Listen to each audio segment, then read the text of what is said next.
Yes, welcome to this Leeds Results Special, and over the next hour we're live here in the Decision Made studio and on location in the city as we bring you the numbers that matter and indeed how the night was won and lost here in Leeds. We'll also be joined by Christian Johnson and Peg Alexander. They're both in different parts of Leeds Northwest. Christian in Otley and Peg in Hyde Park next to Headingley, and that's because the major story of the night where we're concerned is that the constituency held by the Lib Dems and Greg Mulholland for 12 years swung to Labour and candidate Alex Sobel. We'll get a reaction from Greg's supporters and those at the Brudenell Social Club who appear to be galvanised by a visit from Jeremy Corbyn and help to oust the incumbent MP. And this leads us very nicely to this. This is the constituency map of Leeds, and this is what it looked like after the 2015 election. Of course, you had Conservatives in Pudsey, in Mully and Atwood, and in Elmer and Rothwell, and Labour holding the central Leeds seats: Leeds Central, Leeds East, Leeds North East, and Leeds West, with the Lib Dems in Leeds North West. But this is how it looks now. As you can see, not a lot has changed apart from one thing. Leeds North West has swung from the Lib Dems and Greg Mulholland to Labour and Alex Sobel. But that's just one interesting story from the night, of course. There were many others. Remember 2015 and Mully and Atwood and Andrea Jenkins, who stole that seat from Ed Balls. She had a slim majority, just 422. Well, last night she increased that to just over 2,000. Elsewhere, Labour's safe seats of Rachel Reeves in Leeds West, Fabian Hamilton in Leeds North East and Richard Bergen in Leeds East were held. But there was almost a disastrous loss for the Tories in Pudsey. Stuart Andrew holding on by just 300 votes. So an interesting night, and in the studio we have Professor Brendan Evans from the University of Huddersfield and MP re-elected Hilary Benn. We'll get to them in just a moment or so, but first let's hear from Joe Robinson, who has the story of who's 52 and Hazel, who's 27, are now set to open up their own studio. Their relationship does surprise some people, but the duo focus their classes on the gymnastic skills rather than sexy dance moves. Certainly is a special bond. Well, earlier today I caught up with Hazel and Dave over Skype.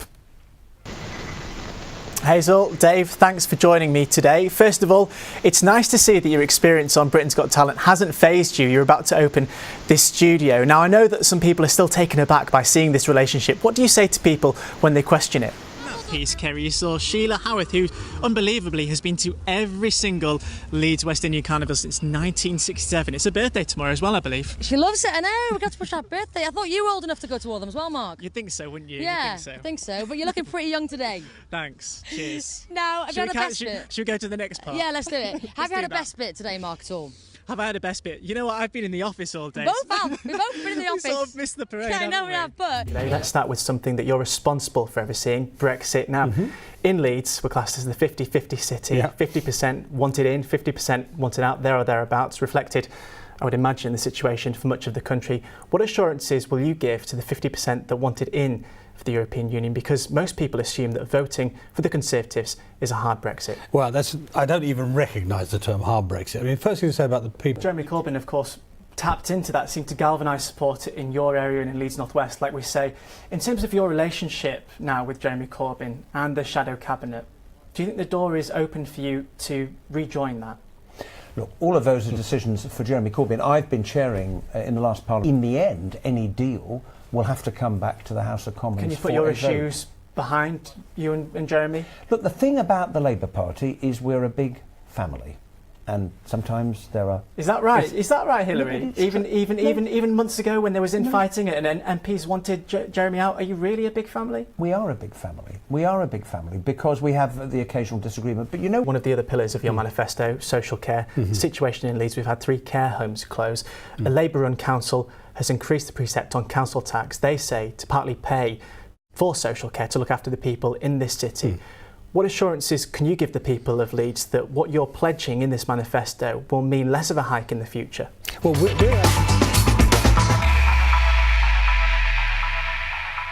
Hello, welcome back to Made TV News with all the news that matters to you. And let's take a look at some of the stories getting the UK talking now. And a new commission is calling for more research to be done to look into the positive effects that song can have in the care of people suffering from dementia.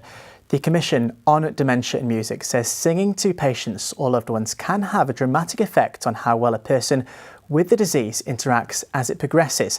In just over 20 years' time, 2 million people are likely to have dementia in the UK, and the body wants the country to be the best in the world in how we treat and care for those affected. Don't take my sunshine away. The end of our story. Well, earlier I spoke to Nicole over Skype. Nicole, thanks for coming on the programme today. I've got to say that every time I watch the video on your project, I get very emotional, tears in my eyes at that. What prompted you at first, because you did a wonderful thing for your grandmother, what prompted you at first to start singing to her? Well, you know, she always sang to me when I was younger, and she would usually sing when I was sick or needed comfort. So took a few friends down to a restaurant in Newcastle and was the first girl to ever finish the challenge, as well as none of my friends finished it. I was the only one to finish it in the completed time. Are you surprised by how popular your videos are? I mean, it's just people watching you eat. Are you surprised by how many people engage with you because of it? Yeah, no, I mean, I literally started this all out as a hobby.